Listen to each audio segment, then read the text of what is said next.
अस्सलामुअलैकुम वरहमतुल्लाह। मुसाफिर ने कुएं से पानी भरती औरत से मांग कर पानी पिया। औरत मुहज्जिब, खूबसूरत और अपने एतबार से निहायत ही भली और मासूम सी लगती थी। आदमी ने पूछा, तुमने कभी औरतों की मकारी के बारे में तो नहीं सुना होगा। औरत ने पानी भरना छोड़ा और एक ऊंची धाड़ मारकर इतने ज़ोर से चीखो पुकार करते हुए रोना शुरू किया कि गांव के लोग भी उसकी आहो पुकार सुन लें। आदमी औरत की हरकत से खौफजदा होकर बोला, तुम ऐसा क्यों और किस लिए कर रही हो। औरत ने कहा, ताकि गांव वाले आकर तुझे कत्ल कर डालें, क्योंकि तूने मुझे तकलीफ़ दी है और मेरा दिल दुखाया है। आदमी घबराते हुए बोला, मेरी बात सुनो, मैं एक मस्कीन और अपने काम से काम रखने वाला मुसाफिर हूँ। मैं भला क्यों कर तुम्हें तकलीफ़ पहुँचाऊँगा। मैं तो बस तुम्हारी मासूमियत से मुतासिर हुआ था, तो पूछ बैठा कि तुमने तो यकीनन औरतों की मकारी के बारे में कभी नहीं सुन रखा होगा। तुम एक मुहज्जिब और हसीन और जमील औरत हो, मगर मैं खुदा खौफी रखने वाला इंसान हूँ। मुझे तुमसे क्या लेना देना कि मौका पाकर तुमसे बात करने की ख्वाहिश करूँगा।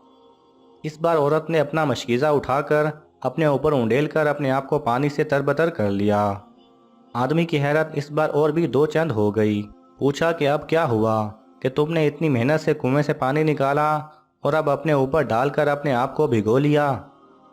अभी यह बात हो ही रही थी कि गांव वाले लोग कुएं तक पहुंच गए।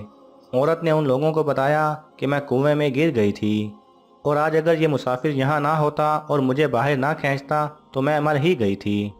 लोगों ने उस आदमी के इस एहसान के बदले उसे गले लगाकर शुक्रिया अदा किया और उसकी हिम्मत व जवां मर्दी का तज़किरा करने लगे।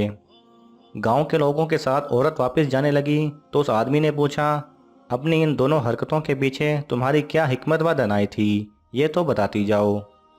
औरत कहने लगी कि बस इसी तरह ही हर औरत हुआ करती है। अगर उसे अजियत दोगे तो तुम्हें कत्ल करा देने से कम पर राज़ी नहीं होगी, और अगर उसे राज़ी और खुश रखोगे तो तुम्हें भी खुश व खुरम रखेगी। अगर आपको ये वीडियो पसंद आए तो इसे लाइक और शेयर कीजिए। किसी भी किस्म के सवाल और इजहार राय की खातिर कमेंट्स कीजिए, और मज़ीद ऐसे दिलचस्प वीडियोस देखने के लिए हमारे चैनल को सब्सक्राइब करें और साथ में बने बेल आइकन पर लाजमी क्लिक करें।